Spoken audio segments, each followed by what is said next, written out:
जसे इंग्रज आले तसे त्यांनी इथं उद्योगधंदे आणले, त्यासोबत शिक्षणसुद्धा आणलं. त्यामुळे काही लोक जे आहेत ते शिक्षणामुळे त्यांना फायदे मिळायला लागले आणि जो पुरोहित वर्ग होता तो नोकरशाहीमध्ये आला आणि तो सेफ झाला. व्यापारी लोक होते, त्यांना कुठं ना कुठं इंग्रजांमुळे इंडस्ट्रियल बेनिफिट्स मिळायला लागले, ते पण शांत राहिले. परंतु दऱ्याखोऱ्यामध्ये राहणारा जो आदिवासी समाज होता, कोळी समाज होता, रामोशी समाज होता, त्याला मात्र इंग्रज आल्यामुळे, इंग्रजांचं डिसिप्लिन, त्यांचं संरक्षण, याच्यामुळे त्यांचा जो काही व्यवसाय होता पारंपरिक, त्याच्यावरती कुठंतरी अडचणी निर्माण झाल्या आणि त्यांनी पहिल्यांदा इंग्रजाविरुद्ध बंड करायला सुरुवात केली. Doctor Nishikant Warbuvan sir.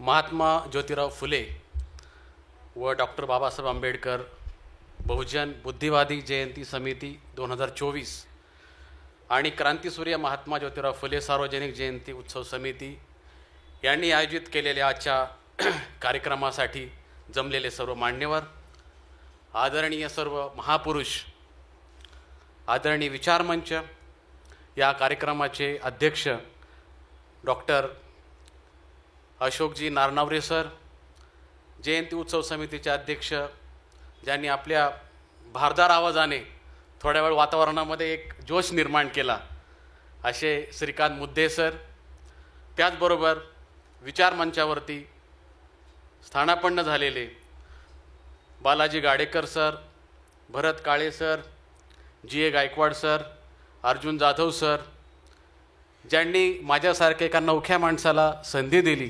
खरं तर मगातपासून प्रमुख वक्ता सगळे म्हणतायत, त्यामुळं माझ्यावरती म्हणजे वेगळ्या प्रकारचं एक हे येतो आहे, प्रेशर येतो आहे की मी काही प्रमुख वक्ता वगैरे नाही आहे. तुमच्या सगळ्यांपेक्षा मी वयाने, अनुभवाने आणि अभ्यासाने निश्चितच कमी आहे. हे मोठेपण आहे डॉक्टर अशोक नारनवरे सरांचं, नरसिंग घोडके सरांचं, आमचे मित्र आदरणीय डॉक्टर हर्षवर्धन कोल्हेपुरे सरांचं, अनिल कुमार जायभाय सरांचं, की त्यांना असं वाटलं, त्यांनी मला समजून घेतलं की मी महात्मा फुलेंना समजून घ्यावं आणि आपल्यासमोर मांडावं, म्हणून मी त्यांचे खरं तर अगोदर आभार मानतो. यापूर्वी देखील त्यांनी एक मला विषय दिला होता, प्राध्यापक बाबासाहेब आंबेडकर, आणि खरोखर यांचे मानावे तेवढे आभार आणि करावे तेवढं कौतुक कमी आहे. म्हणजे हा एक अँगल होता बाबासाहेबांचा प्राध्यापक म्हणून जो पुढं आला नव्हता, तो यांच्यामुळे मला अभ्यासाला संधी मिळाली. आजसुद्धा महात्मा फुलेंना समजून घेताना हा मला विषय दिल्यानंतर मला असं वाटतं की ह्या सगळ्या संयोजक मंडळींनी मला संधी दिली की मी महात्मा फुलेंना समजून घ्यावं. खरं तर इथं बसलेली सर्व मंडळी ही ज्येष्ठ आहे, जाणकार आहे, मार्गदर्शक आहे, याची मला नम्र जाणीव आहे. महात्मा फुलेंविषयी, त्यांच्या कार्याविषयी, त्यांच्या चरित्राविषयी सर्वांना बऱ्यापैकी माहिती आहे, चांगली माहिती आहे, हे देखील मला माहिती आहे. फक्त आजच्या परिप्रेक्षामध्ये, आजच्या सगळ्या बॅकग्राऊंडवरती आपण महात्मा फुले यांच्यावरती चर्चा करणार आहोत असं समजून मी खरं तर माझ्या या छोट्याशा भाषणाला सुरुवात करणार आहे. मी स्वामी रामानंद तीर्थ मराठवाडा विद्यापीठ नांदेड उपकेंद्रामध्ये MBA डिपार्टमेंटमध्ये प्राध्यापक म्हणून काम करतो. त्याच्यापूर्वी माझं इंजिनिअरिंग झालेलं आहे. हे सांगण्याचं फक्त एवढंच कारण आहे की मला इकडचा सामाजिक डिग्रीचा काही अनुभव नाही आहे, परंतु त्या अँगलने मला असा आग्रह केला की तुम्ही थोडंसं इंजिनिअरिंग प्रोफेशनल कोर्सेसमधून जर महात्मा फुले समजावून सांगितले तर कदाचित अजून नवीन नॉलेज जनरेशन होऊ शकतं, म्हणून तो सुद्धा मी प्रयत्न करणार आहे. महात्मा फुले समजून घेत असताना एका कुठल्या कॅनव्हासवरती महात्मा फुले यांचा जन्म झाला आणि त्यांनी त्यांची प्रतिक्रांती सुरू केली हे समजून घेणं गरजेचं आहे. प्रतिक्रांतीबद्दल आदरणीय घोडके सरांनी बोलले. मी प्रतिक्रांतीला अल्गोरिदमच्या माध्यमातून आपल्यासमोर मांडणार आहे. पुढच्या टप्प्यात मी अल्गोरिदमपर्यंत येणार आहे. तर महात्मा फुले यांना समजून घेत असताना माझ्या भाषणाची सुरुवात मला करावी लागेल ती 1818 साली झालेल्या भीमा कोरेगावच्या लढाईपासून. 1818ला भीमा कोरेगावची लढाई झाली. त्याच्यामध्ये इंग्रजांनी पेशव्यांवरती विजय मिळवला आणि इंग्रजांची पुण्यामध्ये एंट्री झाली. जेव्हा इंग्रजांची एंट्री किंवा प्रवेश पुण्यामध्ये झाला तेव्हा इंग्रजांनी नवीन राजवटीचे नवीन प्रयोग करायला सुरुवात केली. आणि त्या दरम्यान महात्मा फुलेंचा जन्म आपल्या सर्वांना माहिती आहे 1827ला पुण्यामध्ये झाला. परंतु इंग्रज राजवट आल्यामुळे इथं अगोदर पुणेकरांना जी सवयीची राजवट होती पेशवाई आणि जी फायद्याची होती, जी आनंदाची होती, जी अगदी आपण म्हणूया की आनंदी आनंदीकडे जिकडे तिकडे चोहीकडे अशा प्रकारची ती राजवट होती, ती गेली आणि इंग्रज आले. याचा सगळ्यांना कुठंतरी, सगळ्यांना म्हणण्यापेक्षा जे बेनिफिशरीज आहेत, लाभार्थी आहेत, घोडके सर म्हणाले, हे लाभार्थ्यांना कुठंतरी त्याचा वाईट वाटत होतं. परंतु पुढे येऊन इंग्रजांना किंवा त्यांना विरोध करणं कोणालाही शक्य वाटत नव्हतं. जसे इंग्रज आले तसे त्यांनी इथं उद्योगधंदे आणले, त्यासोबत शिक्षणसुद्धा आणलं. त्यामुळे काही लोक जे आहेत ते शिक्षणामुळे त्यांना फायदे मिळायला लागले आणि जो पुरोहित वर्ग होता तो नोकरशाहीमध्ये आला आणि तो सेफ झाला. व्यापारी लोक होते, त्यांना कुठं ना कुठं इंग्रजांमुळे इंडस्ट्रियल बेनिफिट्स मिळायला लागले, ते पण शांत राहिले. परंतु दऱ्याखोऱ्यामध्ये राहणारा जो आदिवासी समाज होता, कोळी समाज होता, रामोशी समाज होता, त्याला मात्र इंग्रज आल्यामुळे, इंग्रजांचं डिसिप्लिन, त्यांचं संरक्षण, याच्यामुळे त्यांचा जो काही व्यवसाय होता पारंपरिक, त्याच्यावरती कुठंतरी अडचणी निर्माण झाल्या आणि त्यांनी पहिल्यांदा इंग्रजाविरुद्ध बंड करायला सुरुवात केली. त्याच्यामध्ये उमाजी नाईक हे सगळ्यात पुढे होते. अन्यायाविरुद्ध, मग तो अन्याय कुठलाही असेल, त्याची चीड महात्मा ज्योतिराव फुल्यांना होती आणि अर्थातच महात्मा फुल्यांना सुद्धा इंग्रजांच्या राजवटीची चीड निर्माण झाली आणि त्याच भावनेतून त्यांनी लहुजी वस्ताद यांची तालीम गाठली आणि दांडपट्टा आणि कुस्तीचं प्रशिक्षण घेतलं. परंतु थोड्या दिवसानंतर महात्मा फुलेंच्या असं लक्षात आलं की आत्तापर्यंत इंग्रजांना पळवून लावण्याचे जेवढे प्रयत्न झाले ते सगळे निष्फळ झालेले आहेत, त्यामुळे आपण याच्यामध्ये फारसं काही करू शकत नाही. त्याचबरोबर इंग्रजांमुळे काही चांगल्या गोष्टी घडत आहेत. इंग्रज जरी वसाहतवाद घेऊन आले असतील तर इथला ब्राह्मणी सांस्कृतिक वसाहतवाद जो आहे हा जास्त गंभीर आहे, हा जास्त धोकादायक आहे आणि इंग्रजांमुळे आपल्याला या गोष्टींचा कदाचित फायदा होऊ शकतो. त्यात पुढे जाऊन तत्कालीन तथाकथित जे देशभक्त म्हणवणारे होते त्यांची वृत्ती किती संकुचित आहे, त्यांचं देशप्रेम किती व्यक्तिकेंद्रीय आहे आणि त्यांना नंतर पुन्हा पेशवाईच घेऊन यायचं आहे हे लक्षात आल्यानंतर महात्मा फुलेंनी देशभक्ती आणि जो काही सो कॉल्ड स्वातंत्र्याचा लढा आहे तो सोडून दिला. मी कॅनव्हासमध्ये याची सुरुवात यासाठी केली, बाबासाहेब असतील किंवा महात्मा फुले असतील यांच्यावरती आपण कितीही चांगलं सांगा, तथाकथित लोक एकच प्रश्न विचारतात की यांचं स्वातंत्र्य लढ्यामध्ये योगदान काय. म्हणून मी सुरुवात इथून केली की त्यांना स्वातंत्र्य लढ्यामध्ये असं वाटलं की हे सगळं पुन्हा काय आणायचं, इंग्रजांना पाठवून पुन्हा पेशवाई आणायची आहे, म्हणून त्यांनी या स्वातंत्र्य लढ्यामध्ये सहभाग घेतला नाही. उलट महात्मा फुलेंच्याच कालावधीमध्ये 1857चं बंड झालं होतं आणि त्या 1857च्या बंडाची महात्मा फुलेंनी अक्षरशः वाभाडे काढले आणि त्यांनी सांगितलं की हे फक्त भट पांड्यांचं उठाव आहे. आपण मंगल पांड्यांचा उठाव म्हणून इतिहास वाचला, ते अल्गोरिदम्स तयार केले गेले. महात्मा फुले म्हणतात की हे फक्त भट पांड्यांचं उठाव आहे आणि हा फक्त चपातीचा, वर्णाचा आणि भाताचा उठाव आहे आणि मी त्याचा धिक्कार करतो, असं महात्मा फुले दीनबंधूमधून लिहितात. त्यावेळेचे मंगल पांडे असतील, नानासाहेब असतील, यांना त्यांच्या अक्षरशः ते वाभाडे काढतात आणि 1857च्या काळामध्ये शिंदे, होळकर यांनी इंग्रजांना मदत केली म्हणून ते त्यांचं म्हणजे काय त्याला म्हणता येईल स्तुती करतात. ह्या सगळ्या गोष्टींचा परिणाम असा झाला की महात्मा फुलेंना असं वाटलं की इंग्रजांच्या गुलामगिरीपेक्षा जी ब्राह्मणांची गुलामगिरी आपल्या देशामध्ये आणि खास करून पुण्यामध्ये आहे तिच्या विरुद्ध आपण लढलं पाहिजे. जर 1818ची भीमा कोरेगावची लढाई झाली नसती आणि इंग्रज जर पुण्यात आले नसते तर कदाचित महात्मा फुले तयार झाले नसते. महात्मा फुले तयार झाले नसते तर बाबासाहेब पुढे आले नसते. बाबासाहेब पुढे आले नसते तर घोडके सरांचा मुलगा डॉक्टर झाला नसता. इतकं सोपं अल्गोरिदम आहे. इतकं सगळं सुटसुटीत आहे. मी आता पुढे काही मुद्दे मांडणार आहे. आपल्यापेक्षा प्रतिक्रांतीवाल्यांचा अभ्यास जास्त आहे, हे मी काही उदाहरणानुसार आपल्याला नक्की सांगण्याचा प्रयत्न करणार आहे. महात्मा फुलेंना समजून घेत असताना ही ऐतिहासिक पार्श्वभूमी समजून घेणं गरजेचं आहे. त्यानंतर महात्मा फुलेंनी केलेले 2-3च कामं मी सांगणार आहेत. मला माफ करा, कारण एवढ्या सगळ्या वेळामध्ये चर्चा आपण करत असताना सगळेच महात्मा फुले सांगणं मला नाही वाटत की ते शक्य आहे, आणि बऱ्यापैकी तुम्हाला त्याची माहितीसुद्धा आहे. तर अस्पृश्य उद्धार असेल, स्त्री शिक्षण असेल, आणि त्यांनी जे लेखन केलं बघा, ज्योतिराव फुले असतील किंवा बाबासाहेब असतील, यांनी सामाजिक प्रश्नांना समजून घेतलं, चिकित्सा केली, त्याच्यावरती पुस्तकं लिहिली आणि ती लोकांना वाचायला लागली. हे दोघांचं मला सगळ्यात आवडलेली महत्त्वाची गोष्ट आहे. म्हणून महात्मा फुलेंच्या 4 पुस्तकांबद्दलचा मी उहापोह करणार आहे. त्यानंतर हंटर आयोग, कारण सध्या शिक्षणामध्ये जे काही चालू आहे, कारण मला असं वाटतं की इथं शिक्षण क्षेत्रामध्ये जास्तीत जास्त मंडळी आहेत जे शिक्षण क्षेत्रामध्ये नाही, त्यांची मुलं शिक्षण घेत आहेत, त्यांचे नातेवाईक शिक्षण घेत आहेत. आणि शिक्षण हा तसा पाहिला तर सगळ्यात आता व्हल्नरेबल पार्ट आहे, ज्याला डिस्टर्ब करण्याकडे आपण सगळे चाललेलो आहोत. म्हणजे अगोदर आपण मीडिया डिस्टर्ब केला, त्यानंतर ज्युडिशियरी केली, आणि आता शिक्षणाकडे हे सगळं चालू आहे. त्यामुळे मला हंटर आयोगावरती बोलणं आवश्यक आहे. त्यानंतर बाबासाहेब आणि महात्मा फुले यांच्यावरती बोलून मी सारांशाकडे जाणार आहे.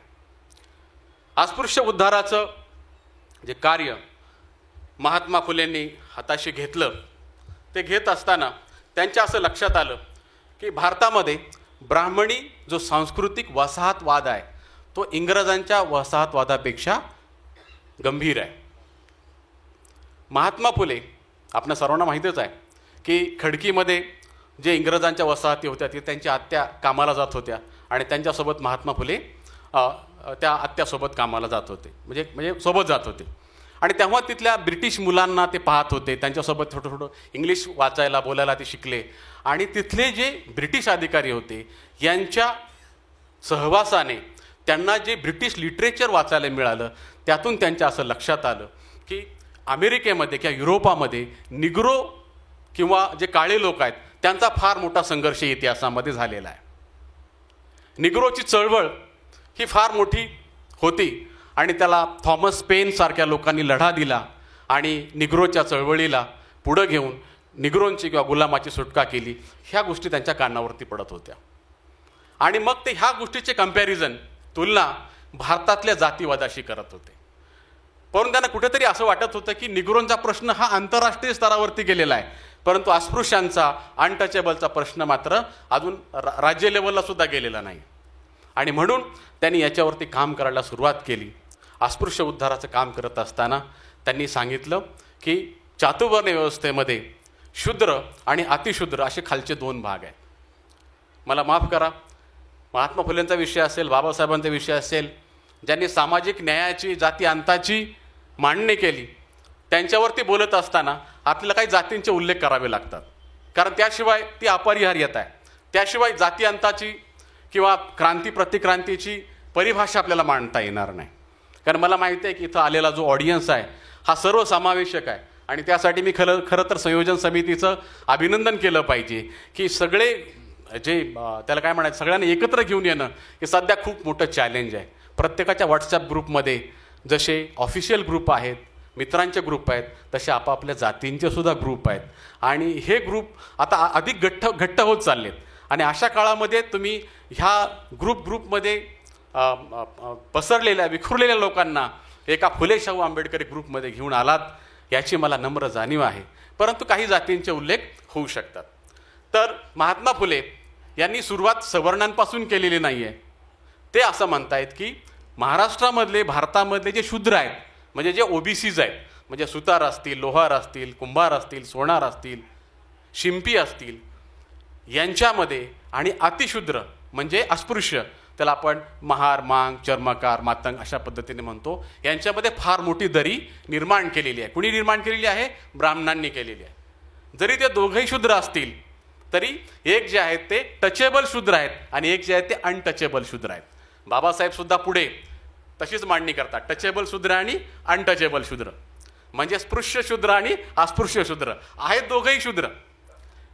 खरं ते दोघं जर एकत्र आले तर कदाचित प्रतिक्रांती होऊ शकते, परंतु दोघांना एकत्र न येऊ देण्याकरता इथल्या ब्राह्मणी व्यवस्थेने याच्यामध्ये काय केलं, एक दरी निर्माण केली.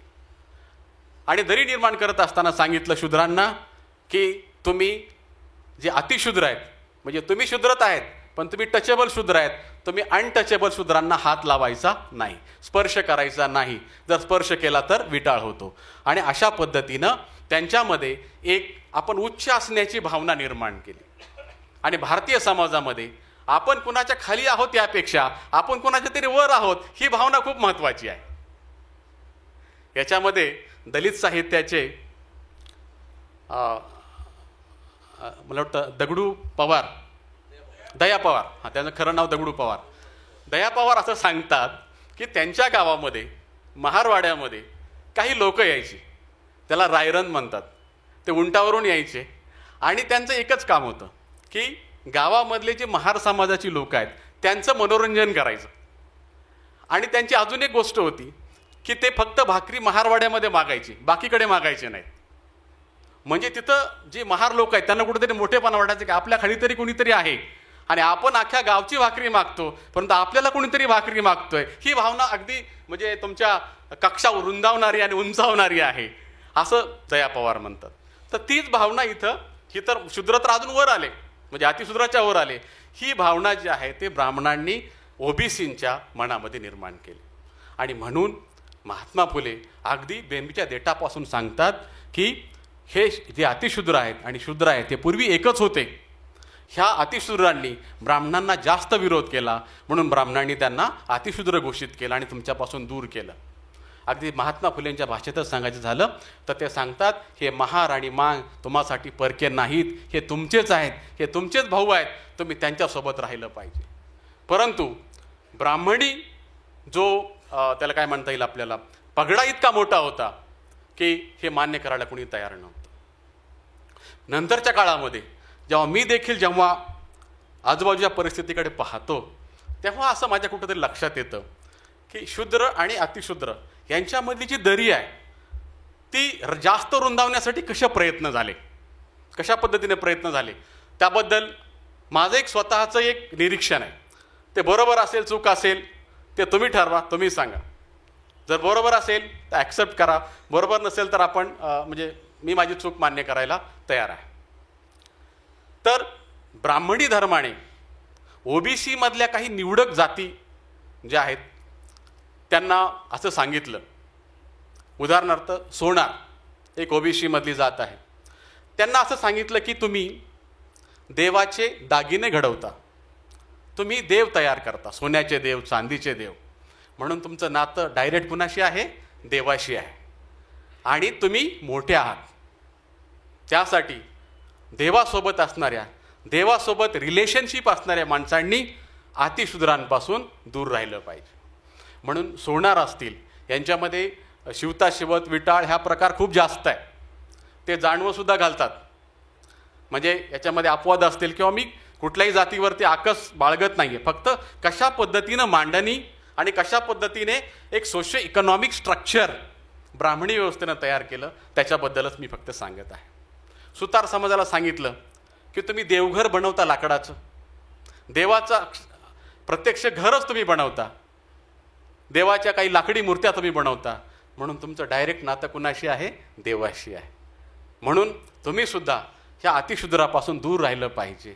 आणि मागे काही बातम्या आल्या होत्या की सुतार समाजाने सुद्धा मागणी केली होती की आमचं ओबीसीचं आरक्षण काढून टाका आणि आम्हाला ब्राह्मण समाजाचा दर्जा द्या, ही बातमी आलेली आहे. तर ही भावना निर्माण केली गेली. त्यानंतर शिंपी समाज आहे, त्यांना सांगितलं की तुम्ही देवाचे कपडे तयार करता, त्यामुळं तुमचं सुद्धा नातं देवाशी आहे. तेली समाजाला सांगितलं की तुमच्या तेलाचा दिवा देवासमोर तेवत राहतो, तुमचं नातंसुद्धा देवाशी आहे. म्हणजे एकेकाळी कधीकधी ह्या सोनार असेल, सुतार असेल या जातींनी कुणबी समाजाचा सुद्धा विटाळ बाळगलेला आहे, कारण कुणबी समाजाचं आणि देवाचं काही रिलेशन नाही आहे. तर अशा पद्धतीने ह्या दऱ्या निर्माण केल्या. आणि मी मगाशी सांगितलं दया पवारांचं उदाहरण म्हणजे ह्या जाती व्यवस्थेमधली सगळ्यात खालची जात, पूर्वाश्रमीची महार जात, तिला सुद्धा असं वाटतं की आपल्या खाली कुणीतरी आहे. मग सोनार असतील, सुतार असेल यांच्यासाठी एवढे खाली आहेत ही भावना तर अजून जास्त सुकावं आहे. व्यावहारिकदृष्ट्या फायद्याची आहे. व्यावहारिकदृष्ट्या फायद्याची आहे. त्याचं कारण असं आहे की देवामुळे प्रतिष्ठा मिळते. देवामुळे प्रतिष्ठा मिळते. तुमचा धाक तयार करता येतो, देवाची भीती घालता येते आणि तुम्हाला हवे ते साध्य करून घेता येतं. म्हणून जास्तीत जास्त जातींचा कल हा तिकडे आहे. मी लहानपणापासून मातंग समाजामध्ये राहिलेलो आहे आणि तिकडे सुद्धा खरं तर मातंग समाजाबद्दल मला प्रचंड सहानुभूती आहे. पण त्यांना सुद्धा बिचाऱ्यांना ते केरसुनी, ते लक्ष्मी आहे, जर आम्ही का ती केरसुनी बांधली नसती तर तुमच्या घरी लक्ष्मी का नांदली असते, अशा पद्धतीचे गाणे वाजतात हो अण्णाभाऊ साठेंच्या जयंतीमध्ये. तर त्यांना सुद्धा लक्ष्मी आणि देवाचं रिलेशन मांडलं. म्हणून ह्या सगळ्या जाती देवाकडे म्हणजेच ब्राह्मणशाहीकडे झुकतात. आणि म्हणूनच मागच्या राम मंदिरानंतरचा जो कलश होता हा मुस्लिमांच्या दारी आला नाही, हा दलितांच्या आला नाही, हा मराठा समाजाच्या आला नाही, हा तमाम ओबीसींच्या दारामध्ये कलश गेला. कारण हे जे पोलरायझेशन केलेलं आहे सध्या महाराष्ट्रामध्ये आरक्षणाच्या संदर्भामध्ये मागचे 4-5 महिने 6 महिने आपण जे पाहतोय, याच्यामध्ये जे पोलरायझेशन आहे, ह्या पोलरायझेशनमध्ये देवाकडं झुकणं आणि देवाकडं न झुकणं याच्यामुळे जास्त पोलरायझेशन झालेलं आहे. आणि महात्मा फुलेंना नेमकं हेच नको होतं.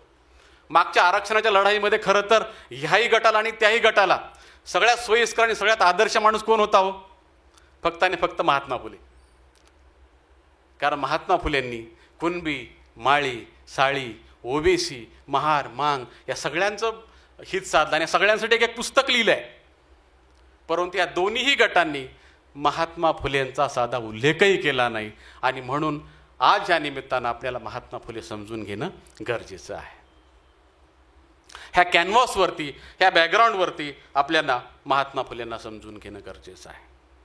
आणि म्हणून महात्मा फुलेंना असं वाटलं की आपण ह्या अस्पृश्यांसाठी, शूद्रांसाठी, अतिशूद्रांसाठी शिक्षण दिलं पाहिजे. आणि म्हणून त्यांनी 1848ला शाळा सुरू केली. शिक्षण क्षेत्रामध्ये आल्यानंतर त्यांच्या असं लक्षात आलं की महाराष्ट्रामध्ये, त्यातल्यात पुणे म्हणजे माहेरघर विद्येचे वगैरे, त्यामुळे तिथं 2 गट होते. एक जो गट होता तो उच्च शिक्षित, उच्च जातीय, त्याला आपण इलाइट ग्रुप म्हणतो. इलाइट ग्रुप जो आता आजकाल जजेस वगैरे जे आहेत ना, सगळे इलाइट फॅमिलीमधले जजेस आहेत. म्हणजे आमचे कोल्हापुरी सरांचं LLM झालंय, पण त्यांना जर असं वाटलं आपण सुप्रीम कोर्टमध्ये जज व्हावं तर कदाचित ते अवघड आहे. कारण ते इलाइट क्लास तिकडे तयार झालेला आहे आणि ते इलाइट क्लासच पुन्हा ते जजेस वगैरे होतात. तर तसा अभिजात, मराठीत ओके, हां अभिजात. तर तो अभिजात वर्ग पुण्यामध्ये तयार झाला होता. आणि त्यांचं असं म्हणणं होतं की शिक्षण जे आहे ते आम्ही घेतलं पाहिजे आणि बाकीच्यांना देतो ना. मेकॉले नावाचं एक नाव आहे. एकच मिनिट.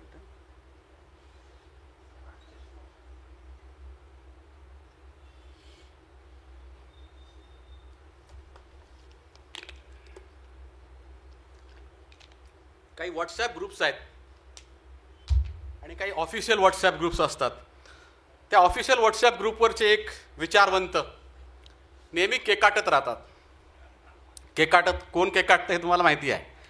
तर ते नेहमी केकाटत राहतात की मेकॉलेने क्लर्क तयार केले, मेकॉलेने क्लर्क तयार केले. मेकॉलेची शिक्षण व्यवस्था भारतामध्ये फक्त क्लार्क तयार करण्यासाठी होती. ते मला आत्तापर्यंत कळत नव्हतं त्या मेकॉलेने काय केलं, नेमकं काय घोडं मारले. पण मी कोल्हापुरी सरांचा आभार मानतो, त्यांनी मला हा विषय दिला. मी महात्मा फुले वाचायला सुरुवात केली आणि मग मी मेकॉले समजून घेतला. मेकॉले आहे तरी कोण? बघा, आपल्यापेक्षा जास्त अभ्यास या लोकांचा आहे. मी तुम्हाला 2-3 उदाहरणं सांगतो पुढे. त्यांना मेकॉले माहिती आहे, आपल्याला माहीत नाही. त्यांना मेकॉले यासाठी माहिती आहे की 1835ला इंग्रजांना असं वाटलं की आता आपण, कारण 1818 नंतर पुण्यामध्ये त्यांची एंट्री आली आणि नंतर त्यांनी हळूहळू 2 गोष्टी आणल्या. नंबर 1 एज्युकेशन आणि नंबर 2 ज्युडिशियरी, म्हणजे शिक्षण आणि विधी, काय म्हणजे कोर्ट वगैरे तयार केले. या 2 गोष्टी त्यांनी पुण्यामध्ये आणायला सुरुवात केली. त्यामुळे अर्थात या 2 गोष्टीवरती फोकस होणं गरजेचं होतं. आणि मेकॉले हा दोन्ही गोष्टींचा एक्सपर्ट होता. हा शिक्षण समितीचा अध्यक्ष होता आणि हा विधी मंत्रीसुद्धा होता. म्हणून आपलं जे इंडियन पिनल कोड आहे IPC, त्याचे जनक भारतामधले ते आहेत थॉमस मेकॉले.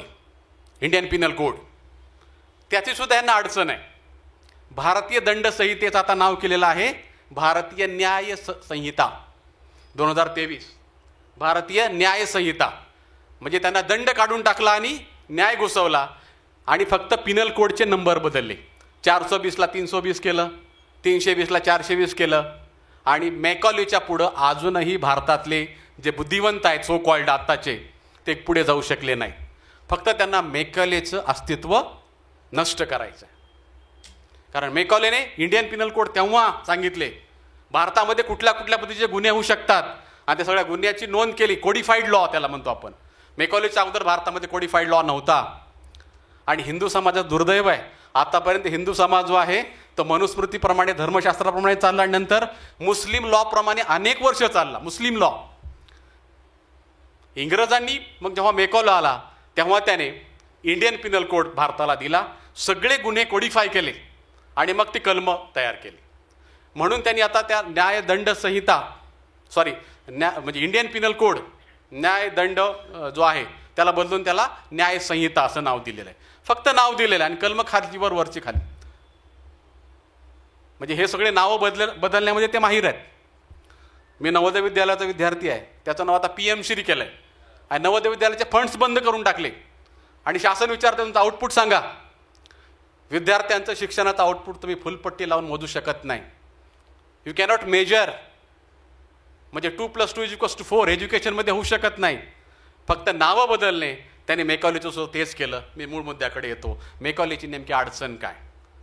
मेकॉले भारतामध्ये आला तेव्हा मी म्हणालो की इलाइट ग्रुप जो होता अभिजात वर्ग जो होता भारतामधला तो सांगत होता की फिल्टर डाऊन अशी शिक्षणाची व्यवस्था करा. फिल्टर डाऊन म्हणजे आम्ही जो इलाइट ग्रुप आहोत, आम्ही जो उच्चवर्णीय उच्च शिक्षित ग्रुप आहोत, यांना तुम्ही इंग्रजीमध्ये युरोपियन एज्युकेशन द्यायचं आणि आम्ही खालच्या वर्गाला शूद्र असतील अस्पृश्य असतील मग ते दोन्ही टचेबल अनटचेबल असतील यांना आम्ही मातृभाषेतून भारतीय शिक्षण देणार. भारतीय इथल्या त्याला काय म्हणायचं देवाधर्माचं शिक्षण देणार. महात्मा फुलेंनी याला विरोध केला आणि त्यांनी फिल्टर डाऊनचा जो सिद्धांत आहे त्याच्यावर कडाडून टीका केली आणि सांगितलं की यांना आम्ही शेकडो वर्षापासून पाहतोय. हे डोंगर माथ्यावरचे लोक वरतीच ज्ञानगंगा अडवून बसतील आणि खालच्या लोकांना काहीही देणार नाहीत. हा आत्तापर्यंतचा इतिहास आहे. आणि म्हणून तुम्हाला म्हणजे फिल्टर डाऊन किंवा टॉप डाऊनपेक्षा जे आहे ते बॉटम अप नावाची एज्युकेशन सिस्टम सुरू करावी लागेल. मेकॉलेने ते मान्य केलं आणि मेकॉलेने सांगितलं 1835 नंतर भारतामध्ये इंग्रजीमध्ये शिक्षण दिलं जाईल आणि ते शिक्षण सायन्स आणि लिटरेचर ह्या दोन गोष्टींचं असेल. आणि सायन्स आणि लिटरेचर कुठलं असेल युरोपमधलं असेल. याचा महत्त्वाचा लक्षात घ्या. मेकॉलेने काय केलं आहे इंग्लिशमध्ये शिक्षण द्यायला सुरुवात केली आणि जी युरोपियन लिटरेचर आहे युरोपियन सायन्स आहे त्याची भारतीयांना ओळख करून दिली आणि त्या ओळखीमुळंच तर मागे एवढे महापुरुष नंतर तयार झाले. मेकॉलेची आज अडचण अशी आहे न्यू एज्युकेशन पॉलिसीबद्दल मला वाटतं की बऱ्यापैकी सगळ्यांना माहिती आहे. प्राथमिक शाळा असतील हायस्कूल असतील इकडे सगळीकडे त्या न्यू एज्युकेशन पॉलिसीचे ट्रेनिंग चालू आहेत सरकारी खर्चाने. विद्यापीठामध्ये तर आम्हाला ते रविवार शनिवारसुद्धा झोपू देत नाही तितकं त्या न्यू एज्युकेशन पॉलिसीचे कामं चालू आहे जोरामध्ये सध्या. काय न्यू एज्युकेशन पॉलिसी आहे. नंबर 1 इंजिनिअरिंग असेल मेडिकल असेल फार्मसी असेल याचं शिक्षण मातृभाषेतून द्यायचं. का हो द्यायचं. आमची मुलं आता इंग्लिश स्कूलमध्ये शिकत आहेत आणि तुम्ही त्यांना ग्रॅज्युएशन डिग्रीला गेले काय देणार आहे मराठीमध्ये शिक्षण देणार आहे. म्हणजे मेकॉलेने जे सांगितलं होतं ही इंटरनॅशनल लँग्वेज लोकांना शिकवली पाहिजे म्हणजे इंटरनॅशनल नॉलेजचं जे आहे ते पर्क्युलेशन भारतामध्ये होईल ते थांबवण्याचं काम मेकॉलेनंतर आत्ता 2023मध्ये 24मध्ये NEPच्या माध्यमातून काही लोक करत आहेत. म्हणजे आम्ही शाळा शिकायला सुरुवात केली की तुम्ही सरकारी शाळा बंद करायला निघालात. आम्ही नोकऱ्या मागायला लागलो की तुम्ही त्याचं खाजगीकरण करायला लागला.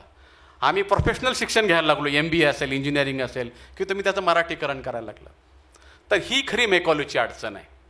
त्यामुळे मेकॉलेला विरोध आहे. म्हणून हे केकाटणारे बघा तुम्ही मेकॉलेबद्दल बऱ्यापैकी ते विरोध करताना तुम्हाला दिसतं. त्यानंतर 40% ऑनलाईन एज्युकेशन, 60% ऑफलाईन एज्युकेशन. मुलं आता वर्गातच येत नाहीत आफ्टर कोरोनानंतर सगळ्यात जास्त नुकसान जर कशात झालं असेल तर शिक्षण व्यवस्थेचं झालं आहे. आणि त्यात पुन्हा तुम्ही 40% त्यांना ऑनलाईन शिक्षण देत आहे. आता मी एक कन्सेप्ट मांडणार आहे, ती आहे अल्गोरिदमची. अल्गोरिदम नवीन कन्सेप्ट आहे, पण आपल्या दररोजच्या व्यवहारातलीच आहे. फेसबुक काही अल्गोरिदम्स वापरतो. म्हणजे मी फेसबुक जेव्हा ओपन करतो ना, तेव्हा तो सांगतो की you may know this person, you may know that person, तुम्ही ह्या माणसाला ओळखता, ह्या माणसाला ओळखता. आणि माझ्या लक्षात हर्षवर्धन कोल्हापुरी, मोठा माणूस आहे. मग मी त्यांना फ्रेंड रिक्वेस्ट पाठवतो. एकदा त्यांना फ्रेंड रिक्वेस्ट पाठवली, त्यांचे अजून 10 मित्रांपैकी 2-4 मित्र तो पकडतो आणि मला सांगतो की हा तुमचा मित्र असू शकतो. आणि म्हणजे अल्गोरिदम काय करतो, it is a set of program, आणि तो इनपुट्स घेतो आणि तुम्हाला काही रिझल्ट्स देतो. फेसबुकच्या पुढचं तुम्हाला उदाहरण देतो मी, ॲमेझॉनचं. ॲमेझॉनकडे एकदम जबरदस्त अल्गोरिदम्स आहेत. ॲमेझॉन काय करतो, तुम्ही दररोज काय करता, काय सर्च करता, तुमच्या लोकेशनची तो परमिशन घेतो. तुम्ही मॉल्समध्ये किती वेळा जाता, चित्रपट पाहायला किती वेळा जाता, तुमचे सॅलरीचे मेसेज, किती सॅलरी आहे तुमची, सगळं तो रीड करतो. तुमचे इनपुट्स घेतो आणि तुम्हाला प्रॉम्प्ट करतो. आता उन्हाळ्याचे दिवस आहेत, AC 2 टन फक्त 30,000, HDFC क्रेडिट कार्डवर एवढं. म्हणजे काय, अल्गोरिदम्स काय करतात, इनपुट्स घेतात आणि तुम्हाला जे नको आहे ते सुद्धा विकतात. हे अल्गोरिदमचं काम आहे. अल्गोरिदम पॉझिटिव्ह पण काम आहे, पण हे एक निगेटिव्ह असं म्हणता येईल. तसंच ब्राह्मणी व्यवस्था पहिल्या वेळेपासून काही अल्गोरिदम सेट करते. त्याला सर प्रतिक्रांती असे म्हणाले. अल्गोरिदम्स, त्यांचे काही प्रोग्रॅम्स आहेत. त्या प्रोग्राममधले फक्त पात्र बदलतात, इनपुट्स बदलतात आणि तुम्हाला त्यांना हवं तसं ते लोकांना वळवतात. म्हणजे ओबीसीना तेव्हा त्यांनी अल्गोरिदम्स वापरले आणि महात्मा फुलेंपासून दूर केलं. आता सुद्धा ह्या इलेक्शन जे आहे ते खरं तर महाराष्ट्रामध्ये म्हणजे माझ्या ताटातलं खाणार का तुझ्या ताटातलं खाणार याच्या भोवतीच फिरत आहे ना. हा सगळ्यात मोठा अल्गोरिदम आहे जो त्यांनी सेट केलेला आहे. आणि म्हणून त्यांनी ह्या अल्गोरिदममधून आपल्याला चक्क वेड्यात काढण्याचा प्रयत्न केलेला आहे. माणसं बदलतात. म्हणजे महात्मा फुलेच्या काळामध्ये महात्मा फुलेंनी विरोध केला, इंग्रज ब्रिटिशांनी ते ऐकलं, म्हणून जे आहे ते आपल्याला शिक्षण मिळालं. परंतु पुन्हा एकदा आपल्याला शिक्षणापासून दूर करण्यासाठी हा जो इलाइट ग्रुप आहे तो इलाइट ग्रुप काम करतोय. म्हणजे हा अल्गोरिदम काम करतोय. महात्मा फुलेंना तीव्रतेने जाणवलेली गोष्ट होती ती पुरोहितशाही आणि नोकरशाही. म्हणजे काय झालं बघा, इंग्रज आल्यानंतर सगळे लोक डिस्टर्ब झाले, पण ब्राह्मण वर्गाने सगळ्यात पहिली गोष्ट काय केली, पटापट शिक्षण घेतलं आणि नोकऱ्यांमध्ये गेले आणि ब्युरोक्रॅसी तयार केली, नोकरशाही तयार केली. आणि भारतीय जनता आणि इंग्रज सरकार याच्यामध्ये काम केलं आणि त्या नोकरशाहीचा सगळ्यात जास्त दुष्परिणाम जो आहे तो इथल्या शूद्र आणि अतिशूद्रांना भोगावा लागला. म्हणूनच पुढे बाबासाहेब म्हणतात की आपण शासनकर्ती जमात बनलं पाहिजे, म्हणजे आपण नोकरशाह बनलं पाहिजे. याची मुळं तिथं आहे. तर तो इलाइट ग्रुपबद्दल मी सांगत होतो. तेव्हाचे फर्ग्युसन कॉलेजचे प्रिन्सिपॉल वामन शिमराव आपटे हे तिकडून बोलत होते आणि आपटे सरांनी सांगितलं की तुम्ही आम्हाला पुढारलेल्या वर्गाला इंग्रजीतून शिक्षण द्या आणि मग आम्ही कनिष्ठ वर्गाला शिक्षण देतो. आणि अजून एक गोष्ट त्यांनी सांगितली की शिक्षणाचा ताबा आमच्याकडे असलं पाहिजे आणि पूर्ण शिक्षणाचं संपूर्ण खाजगीकरण झालं पाहिजे. सध्या तोच अल्गोरिदम पुन्हा एकदा वापरला जातो. शिक्षणाचं सरळ सरळ खाजगीकरण करणं चालू आहे आणि कनिष्ठ वर्गाला मराठीमधून शिक्षण देण्याचं काम चालू आहे. तो अशा पद्धतीनं हे अल्गोरिदम्स वापरले जातात. तर महात्मा फुले यांची जी हंटर आयोगासमोरची जी साक्ष आहे ती फार महत्त्वाची आहे आणि त्यांनी अशा पद्धतीनं तरफदारी केली आणि इंग्रजांना भाग पाडलं की त्यांनी जो आहे तो सगळ्यांना इंग्रजीतून शिक्षण दिलं पाहिजे आणि युरोपियन संस्कृतीचं दिलं पाहिजे. महात्मा फुले असं म्हणतात की तुम्ही शूद्र आणि अतिशूद्रांना प्रिफरन्शियल ट्रीटमेंट दिली पाहिजे. प्रिफरन्शियल ट्रीटमेंट म्हणजे आगाऊचे तुम्ही त्याला काय म्हणतात त्यांच्या बाजूने गोष्टी दिल्या पाहिजेत तरच ते पुढे जातील.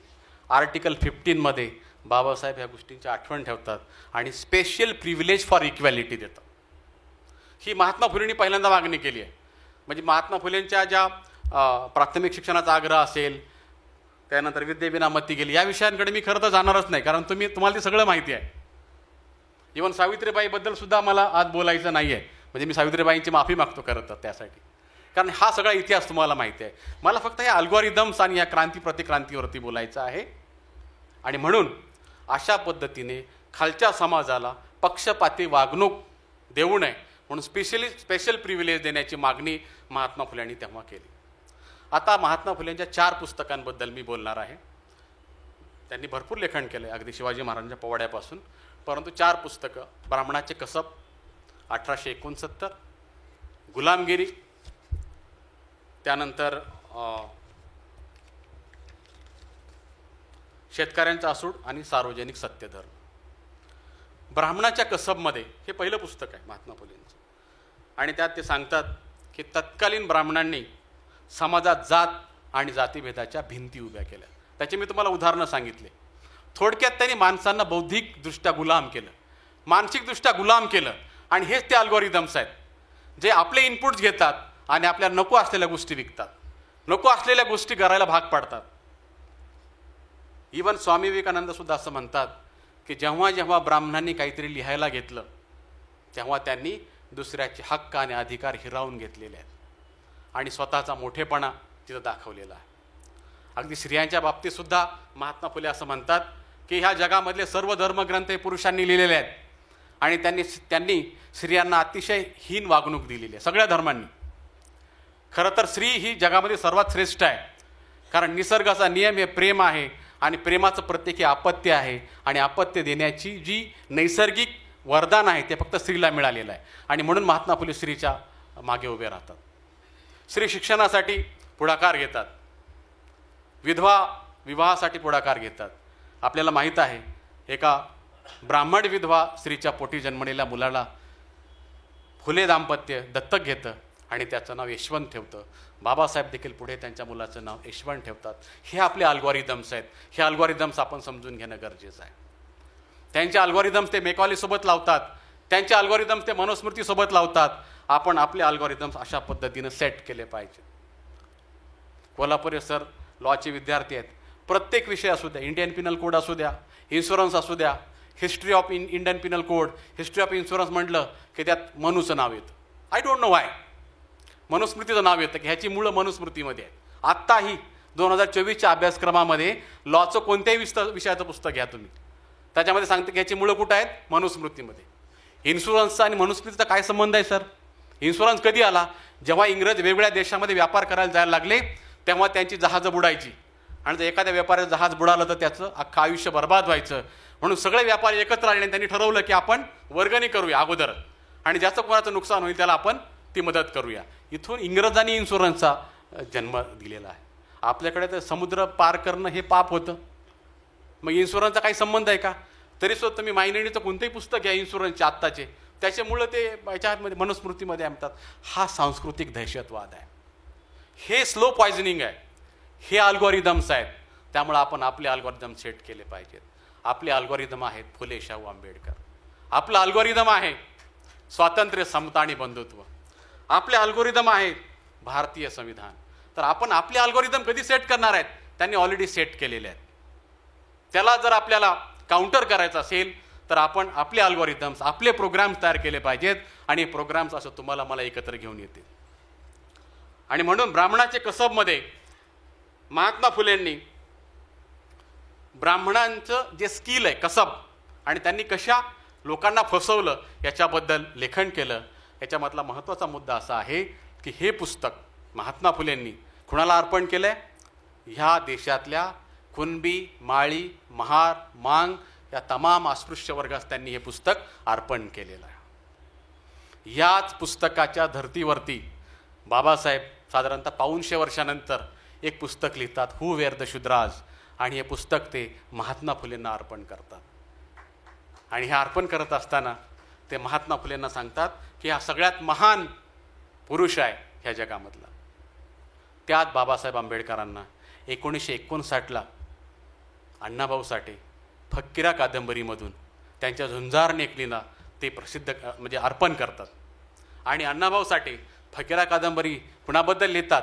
जरी ती फकीरा हे काल्पनिक असली तरी ती फकीरा कादंबरी जी आहे ती तो जो मी सुरुवातीला ज्यांच्यावरती महात्मा फुलेंचा इम्पॅक्ट होता त्या उमाजी नाईक या सदृश पात्रावरती ती कादंबरी आहे आणि ती कादंबरी अण्णाभाऊ साठे बाबासाहेबांना अर्पण करतात. आपण अण्णाभाऊंना काहीतरी अर्पण करणं गरजेचं आहे. आपण अण्णाभाऊ साठेंना काहीतरी अर्पण केलं तर हा अल्गोरिदम पूर्ण होईल जो अण्णाभाऊंनी बाबासाहेबांना वाहिला, बाबासाहेबांनी फुल्यांना वाहिला आणि फुल्यांनी अस्पृश्यांना वाहिला. हा अल्गोरिदम सेट करणं गरजेचं आहे. महात्मा फुलेंचं दुसरं पुस्तक आहे गुलामगिरी. गुलामगिरी पुस्तकाचं जे आहे त्याच्यावरती पूर्ण इम्पॅक्ट महात्मा फुलेंवरती हा निग्रो चळवळीचा आहे. जसं भारतामध्ये दलित अस्पृश्य होते तसेच युरोपमध्ये निग्रो होते, त्यांना गोरे लोकांनी गुलाम केलं होतं आणि हजारो वर्ष गुलामीचं जीवन ते जगत होते. इंग्रजांच्या निमित्तानं महात्मा फुलेंना निग्रो साहित्य वाचायची, तिथल्या चळवळी, तिथल्या संघटना वाचायची संधी मिळाली आणि तिथून प्रेरित होऊन त्यांनी गुलामगिरी नावाचं पुस्तक लिहिलं आणि गुलामगिरी पुस्तक त्यांनी निग्रो चळवळीला वाहिलं. निग्रोंची मुक्तता करण्यासाठी ज्या ज्या महापुरुषांनी काम केलं त्या महापुरुषांना त्यांनी गुलामगिरी हे पुस्तक अर्पण केलं. पुस्तक अर्पण करणं म्हणजे आपण करतो. आता आम्ही प्राध्यापक मंडळी काही पुस्तक लिहितो, सासऱ्याला अर्पण करतो, सासूला अर्पण करतो, ते तसं अर्पण करणं नाही आहे, लक्षात घ्या. हा अल्गोरिदम फार मोठा आहे. कारण सासऱ्यांनी 40,000 रुपये दिले होते प्रकाशनासाठी म्हणून सासऱ्याला अर्पण केला. इतकं साधं सोपं नाही आहे ते. म्हणजे टू डेडिकेट द बुक त्याच्या मागे एक मोठा विचार आहे.